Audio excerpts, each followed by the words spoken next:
কোনোভাবেই ক্রমবর্ধমান যান দুর্ঘটনা রোধ করা যাচ্ছে না। দক্ষিণের বিলোনিয়া থেকে জোলাইবাড়িগামী রাস্তার বনবিহার এলাকায় TR-08 E1575 নম্বরের মালবাহী ট্রিপার গাড়ির সাথে TR-03 A2613 নম্বরের যাত্রীবাহী টাটা ম্যাজিক গাড়ির সংঘর্ষ ঘটে।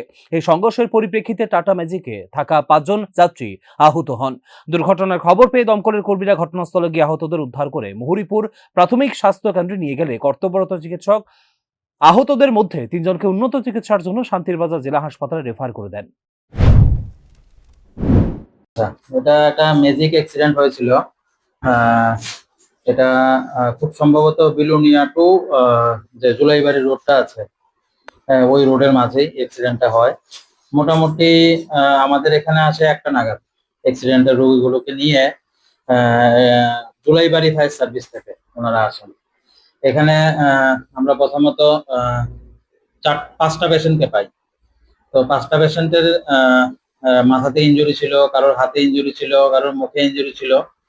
এর মধ্যে সাংঘাতিক ইনজুরি যদি বলতে চাই তাহলে 3টা লোকেরই আছে। একজনের মাথাতে খুব ইনজুরি হয়েছে, আর একটা মেয়ে ছিল কম বয়স্ক, ওরও মাথাতে ইনজুরি ছিল, সাথে হাতেও ইনজুরি ছিল। আর একটা মহিলা ছিল, বয়স খুব সম্ভবত 32-35 হবে, ওনার হাতে ইনজুরি ছিল। ঘটনার পরপর এলাকা জুড়ে ব্যাপক চাঞ্চল্য তৈরি হয়। সর্বশেষ সংবাদ অনুযায়ী আহতরা স্থিতিশীল অবস্থায় রয়েছেন। সার্বিকভাবেই দাবি উঠছে ক্রমবর্ধমান যান দুর্ঘটনা নিয়ন্ত্রণে প্রয়োজন অনুযায়ী বলিষ্ঠ ব্যবস্থা গ্রহণ করা হোক। Bureau report, news now.